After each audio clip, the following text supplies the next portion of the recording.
Oi, pessoal, tudo bem? Vamos para a nossa aula dessa semana?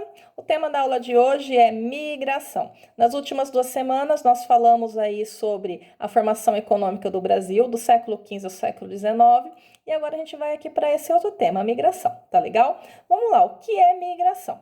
Migração é o movimento de entrada ou saída de uma ou mais pessoas, geralmente em busca de melhores condições de vida, né? Por que as pessoas mudam de um lugar para o outro? Sempre buscando o quê? Melhores condições. Pode ser por causa de um trabalho, pode ser por causa de uma faculdade ou até por questões familiares. O homem, ele sempre foi um migrante aí na história. Na antiguidade, o homem era considerado ele era considerado nômade, ou seja, sem moradia fixa.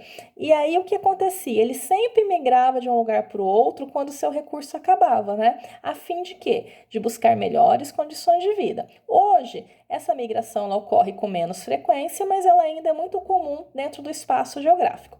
E nós temos dois tipos de migrações, tá? Nós temos as migrações internas e as migrações externas. O que é uma migração externa?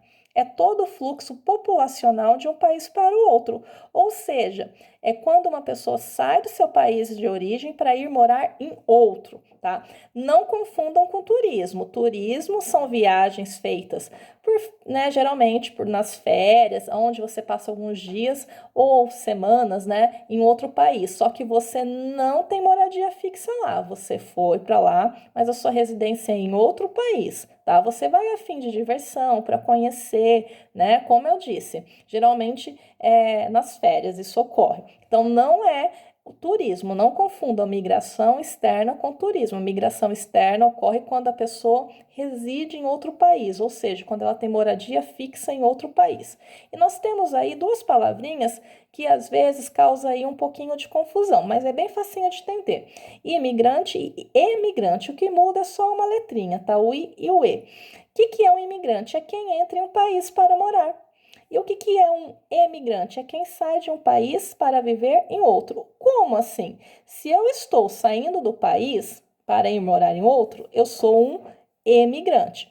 E quando eu chego naquele país onde eu vou ter moradia fixa, eu sou o quê? Um imigrante. Então são duas palavrinhas bem parecidas, tá legal? Muda aqui uma letrinha para outra, mas aí que caracteriza um tipo de migração.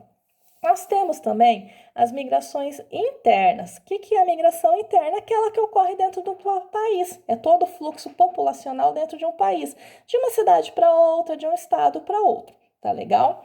Nós também temos as chamadas migrações forçadas. É quando uma população ou pessoa, né, gente, é obrigada a sair de seu país de origem por conta de catástrofes naturais, de tsunamis, furacões, enchentes, guerras, perseguições étnicas, políticas e religiosas. Nós falamos que quando as pessoas são obrigadas a migrar, ou seja, a pessoa migrou não é porque ela quis, mas foi por um motivo mais forte. Ela recebe o título aqui de refugiado, tá? Refugiado, ó, fugiado. Quem teve que o quê? Que fugir, tá? Por quê? Por causa desses motivos que eu falei aqui para você. Então, esse termo refugiado é muito comum hoje em dia, né? Já que várias pessoas são obrigadas a sair do seu território e buscar abrigo em outro. Aqui eu coloquei para vocês o café, e você vai falar, professor, o que o café tem a ver com a migração? O Brasil ele é considerado uma nação miscigenada, ou seja, o que é uma nação miscigenada? É uma nação onde vários povos contribuíram para formar a população, né? Nós temos aí os portugueses, nós temos os africanos, nós temos aí ao longo de toda a nossa história da formação do nosso território, vários povos que migraram para o nosso país e contribuíram para formar hoje, né, o que nós chamamos de nação brasileira. Então, como que o café contribuiu para a formação do nosso povo? Com o fim da escravidão, as lavouras de café necessitaram do quê? De mão de obras, de mão de obra que viesse trabalhar nessas lavouras. E aí, quem que veio trabalhar nessas lavouras? Imigrantes, tá? Imigrantes que vieram de outros países, tá? Isso no final do século XIX e início do século XX. Eles saíram de seu país de origem, geralmente por quê?